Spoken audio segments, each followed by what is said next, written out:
നമുക്ക് ചില ദിവസമേ അടുക്കളയിൽ അധികം സമയം നിന്ന് ജോലി ചെയ്യാൻ താല്പര്യം ഉണ്ടാവില്ല.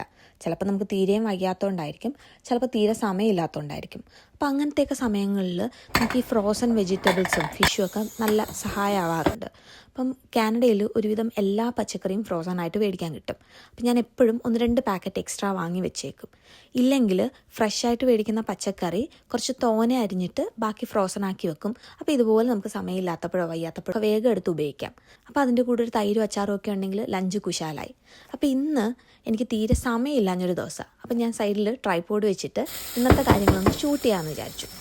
അപ്പോൾ ഇന്ന് ഞാൻ വേഗം ചോറ് അടുപ്പത്തിട്ടിട്ട് ഫ്രോസൺ ആയിട്ട് മേടിച്ചിരുന്ന വെണ്ടയ്ക്ക ഉണ്ടായിരുന്നു. അപ്പോൾ ഈ ഫ്രോസൺ ആയിട്ട് മേടിച്ചേക്കുന്ന വെണ്ടയ്ക്ക നമ്മൾ അതിൻ്റെ തണുപ്പൊക്കെ കളഞ്ഞിട്ട് അത് പിന്നെ കഴുകേണ്ട ആവശ്യമില്ല, അങ്ങനെ ആ പാക്കറ്റിൽ എഴുതിയേക്കുന്നത്. അപ്പോൾ അത് ഒന്ന് വിഴുക്ക് വരട്ടാനിടുക.